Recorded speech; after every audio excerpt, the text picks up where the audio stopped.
Good afternoon, Miss Arjane. Hi, good afternoon, ma'am. Okay, Miss Arjane, can you tell me about yourself? Hi, I'm Arjane Selena. I'm 23 years old. I have a son and I am a single mother and I have a live-in partner, ma'am. Okay, I have few questions for you to answer, so let's start. Why do you want to work as a maid? Because, ma'am, I'd like to give my son a better future. Why you choose Malaysia when there is a lot of other country? Because, ma'am, Malaysia is a good salary. How are you qualified for this job? Because, ma'am, I am a hardworking and disciplined and honest. Okay, may I know what is your education level is? Yes, ma'am. I'm undergraduate of college of Okay, what is your recent working experience? Ma'am, excuse me, ma'am. Okay, what is your recent working experience? I I am a housemaid in Cabanatuan and taking care of the three children. Okay, have you worked abroad before? No, ma'am. Do you have experience of taking care of baby? Yes, ma'am. And whose baby you are taking care of? My baby, ma'am. Okay, what about elder people? Do you have the experience taking care of them? Yes, And whose yes, ma'am. elder you are taking care of? My grandmother, ma'am. Okay, so how old is your grandmother when you take care of her? She is 62 years old, ma'am, before she died. 62 years old. Yes, Okay, do you have any other special skills? yes, ma'am. And what special skills do you have? What are those? I know to harvest the vegetables and planting the flowers and vegetables. Okay, so other from that, what special skills do you have? I know to clean the house and washing. Okay. Are you willing to learn new skills? Yes, ma'am. Are you willing to work with a family where the mother-in-law or any relatives stay together? Yes, ma'am. Currently, are you still working now? No, ma'am. Okay. Do you know how to cook?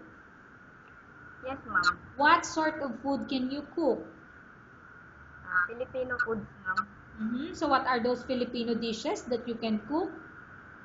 Uh, Takbet, ma'am, and nilaga and fried, ma'am. Okay. Are you aware that you will have to do washing, cleaning, ironing, and cooking? Yes, ma'am. From all the house chores or household work such as washing, cleaning, ironing, and cooking, which do you like most? Washing and cleaning, ma'am. If ever you were selected to work in Malaysia, who will take care of your kids? My auntie, ma'am, and my live-in partner. Okay. You are not allowed to use handphone during working hours. Yes, ma'am. You are only allowed to use handphone after you finish all the works and when going to bed. No cell phone, no DF, ma'am. Okay, so just listen to the question.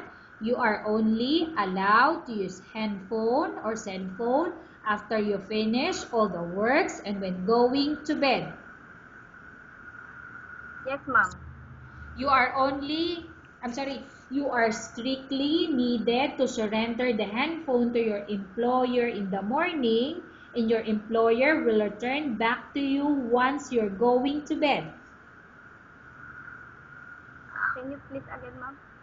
You are strictly needed to surrender the handphone or cell phone to your employer in the morning and your employer will return back to you once you're going to bed. Yes, ma'am. If ever your employer finds out that you're abusing of using your handphone, and it's affected your work performance, your employer will confiscate your handphone and you're not allowed to hold it anymore. Instead, your employer will allow you to call to your family 3 times in a month. You're only allowed to bring normal phone and you're not allowed to bring smartphone. Are you agreed for the terms and condition? Yes, ma'am. Are you agreed to the rules and regulation for the handphone? Yes, ma'am.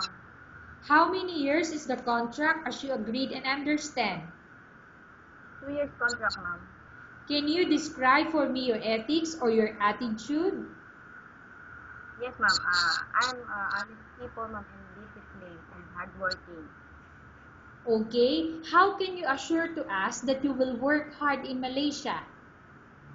Yes, ma'am. I assure you to work me because I gave a better future of my son, ma'am. Can you promise not to use the telephone without the permission of your employer?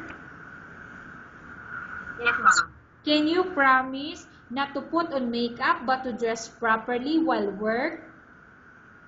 Yes, ma'am. Can you promise not to invite friends and relatives without the consent of your employer? Yes, ma'am. Can you promise not to ask for advance salary from your employer under any circumstances? Yes, ma'am. Do you really understand of the rules and regulation of the agency? Yes, ma'am. Do you pay any placement fee for you to come to Malaysia to work as a maid? No, ma'am. Do you have any history of sickness, example breast cancer or any other illness? No, ma'am. Do you suffer from any skin diseases, allergy or physical defect? No, ma'am. Have you suffered from any serious illness? Ma'am? Excuse me, Have ma'am? you suffered from any serious illness? No, ma'am. Have you undergone any operation? No, ma'am. Are you medically fit? Yes, ma'am. Are you in any medication?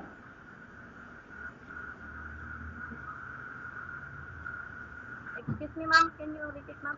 Okay. Are you in any medication?